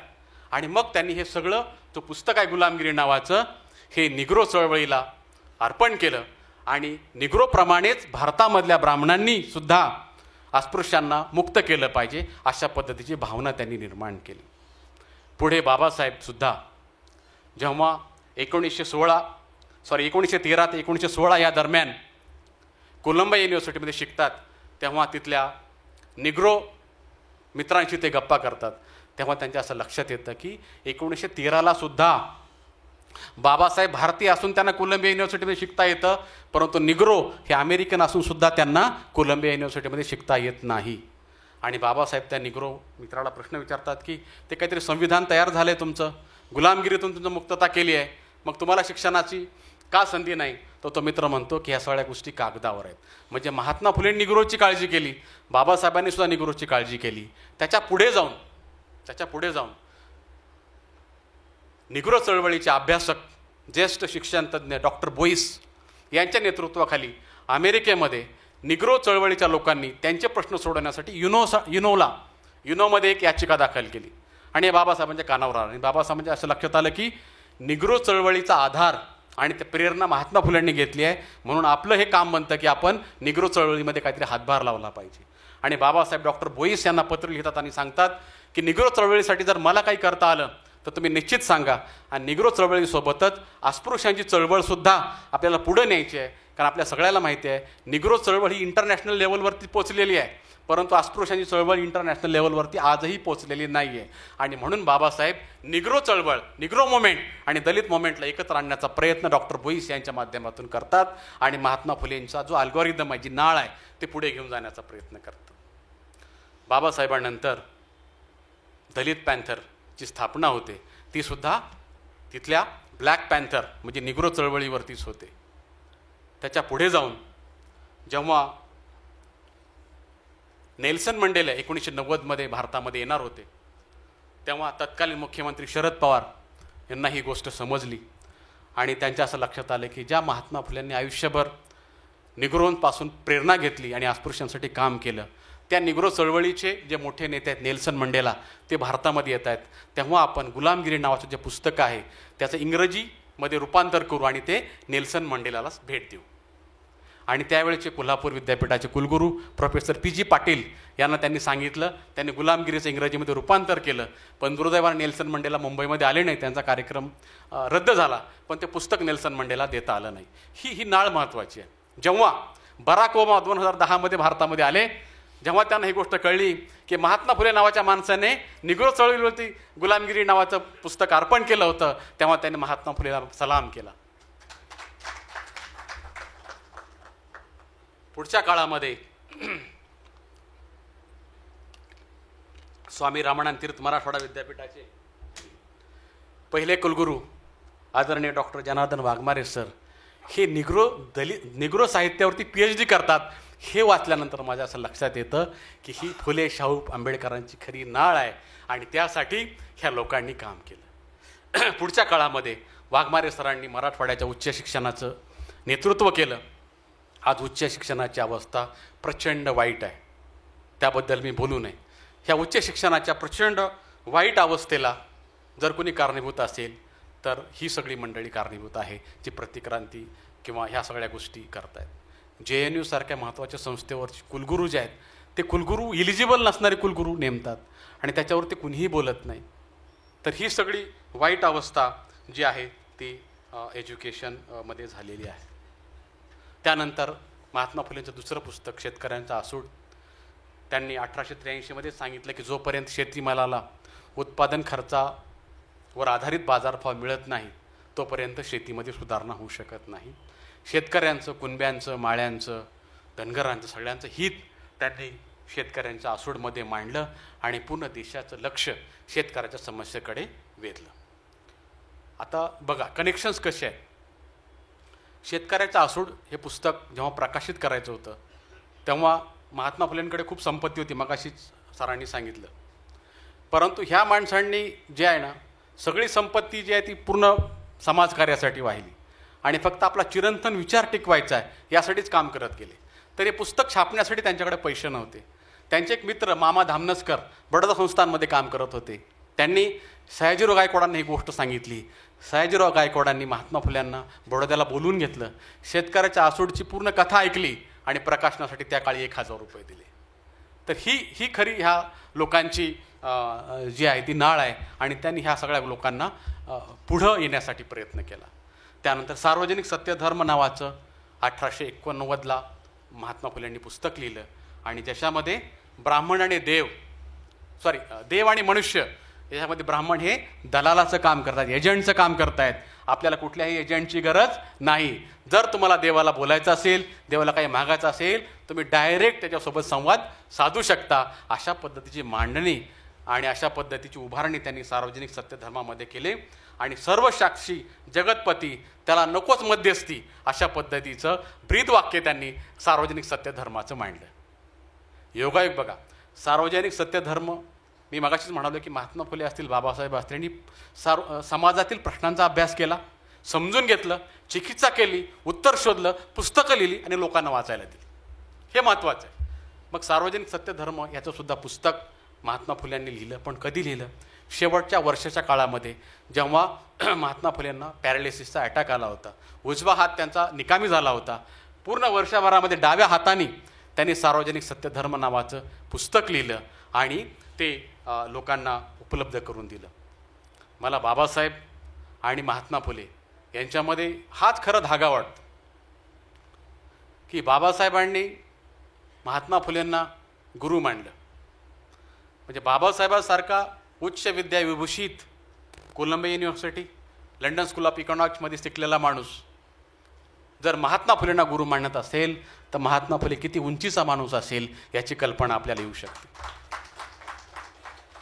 मी बाबासाहेबांचं एक उदाहरण तुम्हाला सांगतो. मागच्या भाषणात पण मी सांगितलं होतं, कोल्हापुरे सर आहे तिथे. जेव्हा बाबासाहेब लंडन स्कूल ऑफ इकॉनॉमिक्समध्ये होते तेव्हा तिथे प्रोफेसर केनन जे त्यांचे PhDचे गाईड होते त्यांच्यासोबत त्यांचा संवाद आहे. सुरुवातीला त्यांची भेट होती प्रोफेसर केननसोबत आणि प्रोफेसर केनन म्हणतात की तुम्ही कुठल्याही विषयावरती PhD करणार आहे? आणि बाबासाहेब म्हणतात की problem of rupee. Professor Cannan म्हणतात की मला नाही वाटत की हा काही प्रॉब्लेम आहे. ते म्हणतात नाही. बाबासाहेब म्हणतात की केन्सनी जी मांडणी केली भारतातल्या गोल्ड एक्सचेंजनुसार ठरवण्याची ती मला मान्य नाही आहे. PhDचे गाईड प्रोफेसर केनन म्हणतात म्हणजे तुम्हाला माझी पण मांडणी मान्य नाही आहे? बाबासाहेब म्हणतात हो. इथं बरीचशी प्राध्यापक मंडळी आहे. PhD गाईडने ज्या आयुष्यभर त्याच्यामध्ये अभ्यास केला, जी मांडणी केली, जो रिसर्च केला, त्या रिसर्चच्या उलट जाऊन त्यांचा एक विद्यार्थी बाबासाहेब आंबेडकर PhDचा रिसर्च करू इच्छितो आहे आणि तो गाईडसुद्धा मोठ्या मनाने ते ॲक्सेप्ट करतो आहे आणि गाईड म्हणतो की मुझे तुम्हारी थेसिस का एनालिसिस का बेसब्री से इंतजार रहेगा. आणि बाबासाहेब म्हणतात की मैं कोशिश करूंगा. म्हणजे लंडन स्कूल ऑफ इकॉनॉमिक्समधल्या सगळ्यात मोठ्या इकॉनॉमिस्टला बाबासाहेब चॅलेंज करतात, इनडायरेक्टली अकॅडमिकली चॅलेंज करतात. कृपया समजून घ्या, अकॅडमिकली चॅलेंज करतात आणि त्यांच्या विचारांच्या उलट जाऊन PhD करतात, ते बाबासाहेब महात्मा फुलेंना गुरु मानतात. यावरून तुमच्या लक्षात येईल की महात्मा फुले किती मोठा माणूस होता. मी सार्वजनिक सत्य धर्म या पुस्तकाबद्दल तुम्हाला सांगत होतो की शेवटच्या 1 वर्षामध्ये अर्धांगवायू आलेला असताना सुद्धा डाव्या हाताने महात्मा फुल्यांनी ते पुस्तक लिहून पूर्ण केलं. बाबासाहेबांना सुद्धा मधुमेह असेल, गुडघ्याचं एक फार मोठं दुखणं होतं त्यांच्या मागे, खूप वजन वाढलं होतं, प्रवासाची दगदग जमत नव्हती. अशा काळामध्ये सुद्धा बाबासाहेबांनी शेवटच्या वर्षामध्ये एक पुस्तक लिहिलं, त्याचं नाव आहे बुद्धा अँड हिज धम्मा. आणि ह्या पुस्तकाची जी प्रस्तावना आहे त्यांनी त्यांच्या 6 डिसेंबरच्या महापरिनिर्वाणाच्या आदल्या दिवशी लिहिलेली आहे. म्हणजे दोघांनीही पर्याय दिले. बघा, आपण प्लास्टिक बंदी म्हणतो, पण प्लास्टिकला जोपर्यंत पर्याय येत नाही तोपर्यंत लोक प्लास्टिक वापरणं सोडणार नाहीत. हिंदू धर्मावरती किती टीका करा, त्याला पर्याय जोपर्यंत देत नाही तोपर्यंत लोक तिकडे येणार नाहीत. आणि म्हणून महात्मा फुलेंनी सार्वजनिक सत्य धर्माचा पर्याय दिला, बाबासाहेबांनी बुद्ध धर्माचा पर्याय दिला. आणि पर्याय देत असताना लोकांना पुस्तकाच्या माध्यमातून तो दिला. तर दोन्हीही महापुरुष शेवटच्या काळामध्ये एक महत्त्वाची पुस्तकं लिहितात आणि ह्या जगाला सोडून जातात. महात्मा फुले आणि बाबासाहेब यांच्यामध्ये मी खरं तर तुलना करतच नाही. खरं तर दोघं हे सोशल सायंटिस्ट होते, सोशल रिसर्चर्स होते. सोशल सायन्समध्ये आमचा रिव्ह्यू ऑफ लिटरेचरवर जास्त भर आहे. म्हणजे अगोदर कुणी कुठपर्यंत संशोधन केलं, रिसर्च गॅप काय आहे आणि आपल्याला पुढं कसं जायचं, that is review of literature, that is the process of research. आणि सोशल सायन्स रिसर्चमध्ये बाबासाहेबांनी काय काम केलं याच्याबद्दल एक थोडक्यात मी सांगून थांबणार आहे. या जगामध्ये चाकाचा शोध हा महत्त्वाचा शोध मानला जातो, परंतु त्याच्या या अगोदर एक महत्त्वाचा शोध जगामध्ये लागलेला आहे आणि जो माणसाने लावलेला आहे. तो कोणता आहे तर माणूस जेव्हा शिकारीसाठी बाहेर जायचा तेव्हा त्याच्या मागे कुठलाही एखादा हिंस्र प्राणी मागे लागायचा. आणि माणसाकडे तर वाघासारखे म्हणजे हिंस्र दात नाही आहेत, तो हरणासारखं जोरात पळू शकत नाही, हत्तीसारखं त्याकडे बळ नाही. त्यामुळं त्याला काय व्हायचं, एखादा हिंस्र प्राणी आला की पटकन तो झाडावर चढायचा आणि तो प्राणी आहे तोपर्यंत वरत बसायचा. हळूहळू त्याच्या असं लक्षात आलं की प्रत्येक वेळी झाड मिळेल याची गॅरंटी नाही, नाही आहे. कारण आपण कधी नदीकाठी जाऊ शकतो, कधी मोकळ्या प्रदेशात जाऊ शकतो आणि मग तेव्हा धोका आहे. आणि मग त्याने पहिला रिसर्च केला, चाकाच्या अगोदर खाली वाकला, दगड उचलला, त्या प्राण्याच्या दिशेनं फेकला, तो प्राणी माघारी निघून गेला. हा माणसाच्या आयुष्यातला पहिला रिसर्च आहे. हा रिसर्च यासाठी महत्त्वाचा आहे की त्यानंतर मग माणसाने दगडाचे हत्यारं बनवली, मग धनुष्यबाण बनवला, मग बंदूक बनवली, मग मिसाईल बनवला आणि मग ॲटम बॉम्ब बनवला. पण याच्यामध्ये तो पहिला माणूस होता, त्याचा रिसर्चसुद्धा महत्त्वाचा आहे. म्हणून महात्मा फुलेंचं जे काही ॲज अ सोशल सायन्टिस्ट म्हणून जे योगदान आहे आणि त्याला बाबासाहेबांनी अपडेटेड व्हर्जनमध्ये पुढं आणलं. अपडेटेड व्हर्जन तुम्हाला आता जास्त समजू शकतं. म्हणजे कोणीतरी ब्लॅक अँड व्हाईट फोटोचा शोध लावला, मग कोणीतरी हाय डायमेन्शन HD फोटोचा शोध लावला, कोणीतरी 4Kचा लावला. ही जी नाळ आहे ही महात्मा फुले आणि बाबासाहेबांची आहे. तर बाबासाहेब आंबेडकर हे महात्मा फुलेंना गुरु मानत आणि याच्यावरून आपल्याला त्याची कल्पना येते. कारण आजकाल महागुरू, विश्वगुरू अशा पद्धतीच्या परिभाषा भारतामध्ये चालू आहेत. त्यामुळं गुरु ह्या शब्दाचे डेअरिंग थोडंसं अवघड आहे.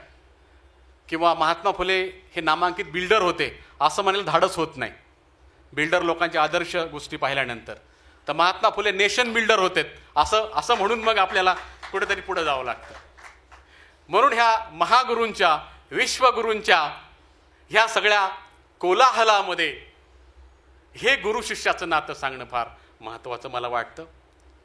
महात्मा फुलेंपासून आणि त्यांच्या गुलामगिरी ह्या पुस्तकापासून प्रेरणा घेऊन बाबासाहेब ॲनिलेशन ऑफ कास्ट हे पुस्तक लिहितात. त्यांच्या सार्वजनिक सत्यधर्म ह्या पुस्तकापासून प्रेरणा घेऊन द बुद्धा अँड हिज धम्मा हे पुस्तक लिहितात. सार्वजनिक सत्यधर्मामध्ये महात्मा फुले हे परमेश्वराचं अस्तित्व मान्य करतात, निर्मिकाचं अस्तित्व मान्य करतात, परंतु त्याच्यामध्ये दलालाची गरज नाही असं सांगतात. तर बाबासाहेब बुद्धा अँड हिज धम्मामध्ये परमेश्वराचं अस्तित्वच अमान्य करतात. सो हे अशा पद्धतीने अपडेटेड व्हर्जन जे आहे ते बाबासाहेबांनी पुढं मांडलं. परंतु याची फिलॉसॉफिकल फाउंडेशन जे आहे हे महात्मा फुलेंनी तयार केलं. महात्मा फुलेंनी त्यांच्या चळवळीसाठी दीनबंधू नावाचं वर्तमानपत्र सुरू केलं. टिळकांच्याही 8 वर्ष अगोदर, केसरीच्या 8 वर्ष अगोदर दीनबंधू हे आपल्याला कोणी सांगत नाही. त्याच पावलावर पाऊल टाकत बाबासाहेबांनी मूकनायक असेल, बहिष्कृत भारत असेल, अशा पद्धतीची वर्तमानपत्र चळवळीसाठी वाहून नेली. आपल्याला बाबासाहेबांनी मनुस्मृतीचं दहन केलं 25 डिसेंबर 1927ला, जेव्हा महात्मा फुलेंची जन्मशताब्दी वर्ष आहे 1927. कारण महात्मा फुलेंचा जन्म 1827चा आहे. त्यांच्या जन्मशताब्दी वर्षामध्ये बाबासाहेबांनी मनुस्मृतीचं दहन केलं. त्याच्या अगोदर महात्मा फुलेंनी मनुस्मृतीचा धिक्कार नावाची एक 2 आण्याची पत्रिका छापली आणि त्यात मनुस्मृतीचं किती म्हणजे बनवाबनवी आहे हे लोकांना त्यांनी सांगितलं. महात्मा फुलेंनी अस्पृश्यांसाठी एक हौद खुला केला. त्यांच्या जन्मशताब्दी वर्षामध्ये बाबासाहेबांनी अख्खा तलाव अस्पृश्यांसाठी खुला केला आणि समतेचा संदेश या देशाला दिला. 1948 सालापासून महात्मा फुलेंनी शाळा सुरू केल्या. त्यांच्याच पावलावर पाऊल ठेवून 1950ला बाबासाहेब पीपल्स एज्युकेशनची स्थापना करतात आणि कॉलेजेस उभारतात आणि महात्मा फुले यांची शिक्षणाची चळवळ पुढे घेऊन जातात. दोघांनी सामाजिक प्रश्नावरती पुस्तकं लिहिली आणि सगळ्यात महत्त्वाचा फरक, दोघांनी राजकीय गुलामगिरीपेक्षा सामाजिक गुलामगिरी जास्त गंभीर आहे सांगितलं आणि दोघांनी ब्रिटिशांच्या सो कॉल्ड स्वातंत्र्य लढ्यामध्ये सहभागी न होता वंचितांच्या लढ्यामध्ये सहभागी होऊन सामाजिक क्रांती केली. हे दोघांमध्ये सगळ्यात मोठं साम्य आहे. या दोघांनीही दांभिक देशभक्तापेक्षा आपली जी वंचितांची चळवळ आहे ही जास्त महत्त्वाची आहे हे सिद्ध करून टाकलं. शेवटचा मुद्दा किंवा त्याच्या अगोदर जे महात्मा फुलेंचे जे विरोधक होते, विष्णू शास्त्री चिपळूणकर, ते म्हणायचे की महात्मा फुलेंचा अर्धा फुटी पुतळासुद्धा कोणी उभा करणार नाही. आणि त्यानंतर जे जवळकरांनी खूप प्रयत्न केले पुण्यामध्ये महात्मा फुलेंचा पुतळा उभा करायला, त्यांना यश आलं नाही. 1951ला बाबासाहेबांनी नाशिकमधल्या पंचवटीमध्ये महात्मा फुलेंचा जगातला आणि भारतातला पहिला पुतळा उभा केला 1951ला. म्हणजे बघा, एवढे वर्ष महात्मा फुलेंनी एवढं म्हणजे अन्याय मला वाटत कुणावर झाला असेल. कारण महात्मा फुलेंना स्वजयत्यांनी बहिष्कार केला, त्यांना मानलंच नाही. बाकीच्यांनाही मान्या इतकत समजून घेण्या इतपत कुवत नव्हती. म्हणून तर महात्मा फुलेंना समजून घेण्याचा रस्ता हा बाबासाहेबांच्या पुस्तकातून जातो असं म्हटलं जातं. बाबासाहेबांमुळे आम्हाला महात्मा फुले माहीत झाले, महात्मा फुलेंमुळे आम्हाला शिवाजी महाराज माहीत झाले. आणि फुल्यांनी आपल्या दत्तक पुत्राचं नाव यशवंत ठेवलं. बाबासाहेब देखील आपल्या मुलाचं नाव यशवंत ठेवतात. महात्मा फुले मागे एका मंत्री महोदयांनी एक दरपोक्ती केली होती की फुले आणि बाबासाहेबांनी भीक मागून शाळा आणि कॉलेजेस काढली. तर मगाशी सर सांगत होते, सर्वांनाच माहिती आहे की म्हणजे महात्मा फुले हे मोठे उद्योजक होते. खडकवासला धरण असेल, मुंबई पुणे लोहमार्ग असेल, कात्रजचा बोगदा असेल, बंडघाटाचा पूल असेल, याच्यामध्ये त्यांनी काम केले. त्यांची Pune commercial and construction company ही फार मोठी कंपनी होती. परंतु अशा पद्धतीनं महापुरुषांचा अपमान करणं हा त्यांचा स्थायी भाव आहे. पण तेव्हा एक शाही प्रकरण खूप गाजलं होतं आणि त्या शाहीनंतर आहे ना, त्यांनी काही म्हणलेलं नाही आहे. शाही एकदम कामावर आली आहे. तेव्हा मी लिहिलं होतं की कोरा कागद निळी शाही, कोरा कागद निळी शाही, आम्ही कुणाला घाबरत नाही. त्या निळ्या शाहीने एवढं काम केलं. येणाऱ्या काळामध्ये तुमच्या बोटाला शाही लावत असताना त्या शाहीचा सन्मान नक्की लक्षात ठेवा. आणि कुणी कुणावर काय दरपोक्ती केली होती आणि कुणी आमच्या महापुरुषांना आणि आमच्या आदर्शांना हिनवलं होतं हे लक्षात घेणं गरजेचं आहे. महात्मा फुलेंनी विधवांसाठी, स्त्रियांसाठी काम केलं. तुम्हाला आश्चर्य वाटेल, तेव्हाच महात्मा फुलेंनी विधवांसाठी म्हणजे त्यांच्या चरितार्थाची सोय काय असली पाहिजे, वारसा हक्क काय असला पाहिजे याच्यावरती मांडणी केली. आणि हिंदू कोड बिलमध्ये सुद्धा बाबासाहेबांनी ह्याच गोष्टींची मागणी केली. हिंदू कोड बिल खरं तर वेगळा विषय आहे, पण मला कधी कधी इतकं आश्चर्य वाटतं की हिंदू कोड बिलाच्या अगोदर हिंदू म्हणून डेफिनेशनच भारतामध्ये नव्हती. There was no any definition of Hindu religion, परिभाषाच नव्हती. इंग्रज जेव्हा जनगणना करायचे किंवा कुठल्याही डॉक्युमेंटेशन करायचे तेव्हा ते मुस्लिमांना मुस्लिम म्हणायचे, ते ख्रिश्चनला ख्रिश्चन म्हणायचे, पारशीला पारशी म्हणायचे आणि हिंदूला नॉन मुस्लिम म्हणायचे. म्हणजे ज्या धर्माची परिभाषाच नाही आहे त्या धर्माला परिभाषा देण्याचं काम बाबासाहेब करत होते. आणि कधी करत होते, जेव्हा त्यांचं जवळजवळ ठरलं होतं की आपला हिंदू धर्म सोडून द्यायचा आहे. हे त्या माणसाचं मोठेपण आहे. जो धर्म तुम्हाला सोडून द्यायचा आहे त्या धर्माला सुद्धा डेफिनेशन असली पाहिजे, परिभाषा असली पाहिजे. यासाठी बाबासाहेबांनी 4 वर्ष काम केलं. आणि बाबासाहेब नेहरूंना म्हणत होते की संविधानापेक्षा सुद्धा हिंदू कोड बिल मंजूर होणं याच्यामध्ये मला जास्त इंटरेस्ट आहे. कारण हिंदू कोड बिलाच्या माध्यमातून विधवा म्हणजे मेंटेनन्स, जी पोटगी आपण म्हणतो, याची तरतूद होणार होती. हिंदूंना डेफिनेशन मिळणार होती. वारसा हक्क पुढे येणार होता. दत्तक कुणाला घ्यायचं याच्याबद्दलची मांडणी बाबासाहेबांनी केली होती. खरं तर बाबासाहेबांनी ह्या गोष्टीचा कुठलाही फायदा होणार नव्हता. कारण जे लोक श्रीमंत आहेत, ज्याच्यामध्ये मुलाप्रमाणे वाटा मिळाला पाहिजे अशा पद्धतीची वाटणी होती. परंतु त्यावेळी लोकांनी, बघा मी ते सांगतो, अल्गोरिदम्स, फक्त व्हॅल्यू चेंज होत आहे, डेटा चेंज होतो आहे, लक्षात देऊन ऐका. तेव्हा हिंदू कोड बिलच्या वेळी तत्कालीन ह्या लोकांनी असं सांगितलं की हिंदू कोड बिल जे आहे ते आपल्या धर्माविरुद्ध आहे. आणि ते आपल्याला कळू नये म्हणून मुद्दाम ते इंग्लिशमध्ये छापलेलं आहे. आणि त्याच्यामध्ये अशी मांडणी केलेली आहे की बहीण आणि भावाचं सुद्धा लग्न होऊ शकतं. परवा दिवशी चंद्रपूरला सुद्धा एकाने अशी दरपोक्ती केली की बहीण आणि भावाच्या नात्याला काळीमा फासणारी गोष्ट काँग्रेसने केली. व्हॅल्यू बदलतायत, पात्र बदलतायत, वेळ बदलते, अल्गोरिदम तोच आहे. ही लोक शाहू महाराजांच्या चारित्र्यावर संशय घेतात. हीच लोक जेव्हा महात्मा फुले शाळा सुरू करतात तेव्हा त्यांचं वय आहे 21 वर्ष.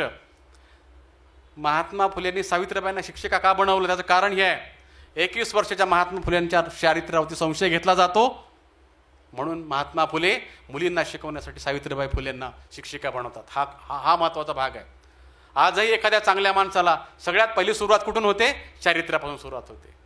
तर परवा सुद्धा त्यांनी त्या बहीण आणि भाऊ यांच्या नात्याचा जो काही दरपोक्ती केली तीच हिंदू कोड बिलच्या वेळेस सुद्धा बाबासाहेबांवरती टीका केली की याच्यामध्ये बहीण भावाच्या लग्नाला सुद्धा मान्यता आहे. म्हणजे वाचायचं काहीच नाही. याच्या मागचा मूळ उद्देश असा होता की तमाम त्यावेळचे सनातन लोक असं म्हणत होते की एवढे वर्ष आमच्याकडे इंग्रज आले, पोर्तुगीज आले, मुसलमान आले, त्यांनी कुणीही आमचा धर्मचे डेफिनेशन करायचा प्रयत्न केला नाही. हा एक अस्पृश्य माणूस, हा कोण लागून गेलाय जो आमची डेफिनेशन करतो. इथेच घोडा अडकलं होतं. आणि बाबासाहेबांना तेव्हा नाईलाजाने, आणि नेहरूसुद्धा बाबासाहेबांसोबत होते, नेहरूंचा हा आग्रह होता. परंतु त्यावेळी काँग्रेसमध्ये 2 गट होते. राजेंद्र प्रसाद हे राष्ट्रपती होते आणि सरदार वल्लभभाई पटेल हे जरी काँग्रेसचे असतील तरी सनातनी काँग्रेसचे पुढारी होते. जर तुम्ही, मला कधी कधी आश्चर्य वाटतं की मागच्या काळामध्ये एका पक्षाने सरदारला खूप मोठं केलं. म्हणजे सरदारजींच्या अगोदर आमच्या महाराष्ट्रामधलं शिवस्मारकाचं उद्घाटन झालं. अजून शिवस्मारक कुठे आम्हाला माहीत नाही, हिंदू मिलचं स्मारक कुठे आम्हाला माहीत नाही. परंतु सरदारांचा पुतळा मोठा झाला, चांगली गोष्ट आहे. पण सरदार वल्लभभाई पटेलांना का प्रोजेक्ट केलं जातं? कारण सरदार वल्लभभाई पटेल जरी काँग्रेसवासी असले तरी ते सगळे सनातनी पुढाऱ्यांचे नेते होते. आणि हिंदू कोड बिल जे आहे ते त्यावेळी पास नाही झालं. त्याला नेहरूंनी खूप प्रयत्न केले. हे नाही झाल्याच्या मागे फक्त कोण आहे तर ते सरदार वल्लभभाई पटेल आहेत. सरदार वल्लभभाई पटेलांनी राजेंद्र प्रसादांना सांगितलं आणि राजेंद्र प्रसादांनी राजीनाम्याचं अस्त्र उभारलं आणि तेव्हा लगेच इलेक्शन्स होणार होते.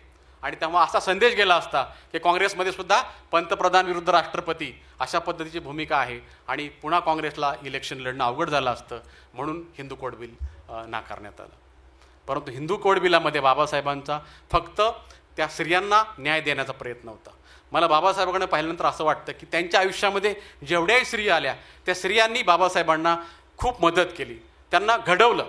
म्हणजे त्यांच्या आई तर लहानपणीच गेल्या, पण त्यांच्या आत्या म्हणजे मीरा आत्या असतील, त्यांची पत्नी रमाबाई असतील, त्यांच्या भाऊजाई असतील, ह्या सगळ्यांनी अतिशय काबाड कष्ट करून गोवऱ्या वेचून बाबासाहेबांना मदत केली, त्यांचा आदर केला. म्हणून बाबासाहेबांनी कदाचित ही परतफेड म्हणून आणि महात्मा फुलेंचा जो विधवांचा आणि स्त्रियांच्या बाबतीची तळमळ आहे ती ठेवूनच त्यांनी हिंदू कोड बिलाचा प्रयत्न केला. आणि त्यात ते म्हणतायत नेहरूंना की मला भारतीय संविधानापेक्षा हिंदू कोड बिलमध्ये जास्त रस आहे. आणि संविधान निर्मितीसाठी त्यांनी 3 वर्ष 11 महिने 18 दिवस काम केलं आणि हिंदू कोड बिलसाठी 4 वर्ष मला वाटतं 1 महिना आणि 3 दिवस काम केलं. अशी ती घटनाक्रम आहे. तर इतक्या वाईट गोष्टी आहेत. तर ज्यावेळी नवीन काहीतरी करण्याचा प्रयत्न केला तेव्हा ह्या लोकांनी विरोध केला. त्यामुळे आपण सर्व समजूतदार आहात, आपण ह्या सगळ्या गोष्टींचा विचार कराल आणि येणाऱ्या काळामध्ये महात्मा फुलेंचं जे कष्ट आहे, कारण मग सरांनी सांगितलं की महात्मा फुलेंच्या अंत्यविधीला फार लोक नव्हती.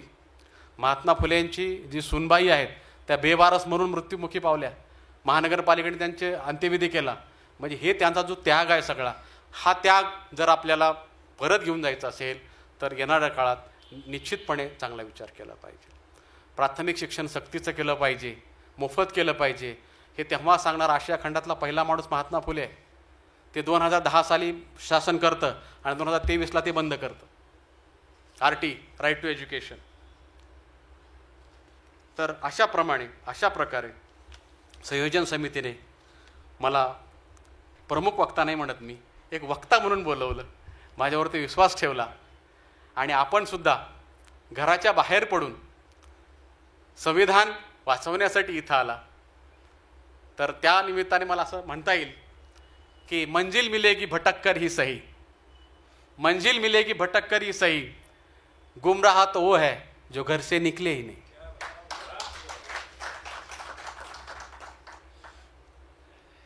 महात्मा फुले बाबासाहेब यांनी आपल्याला शिक्षणाची दारं उभी केली. आज जे धर्ममार्तंडांनी आपल्याला अंधश्रद्धा असेल किंवा ज्ञानापासून वंचित ठेवलं, त्या सगळ्या गोष्टी ह्या महापुरुषांनी दूर सारल्या आणि आता आपण सुद्धा ज्ञानाने सशक्त झालो. म्हणून नामदेव ढसाळांच्या 4 वळी म्हणून मी माझ्या भाषणाचा शेवट करतो आणि पुन्हा एकदा संयोजन समितीचे आभार मानतो. नामदेव ढसाळ म्हणतात की हे तुमचं जे ज्ञान आता सांगतात ना, ते शेणापासून रंग तयार होतो, गोमूत्रापासून हे होतं, हे जे चालू आहे ना, एकच उत्तर आहे त्याला. आमच्या आळीतून जाताना तुमच्या त्या ज्ञानाच्या मशाली विझवून या, तिकडंच विझवून या. आमच्या आळीतून येताना तुमच्या त्या ज्ञानाच्या मशाली विझवून या, कारण आज आमच्या खोपटातून पूर्ण सूर्य दिसतोय, पूर्ण सूर्य दिसतोय.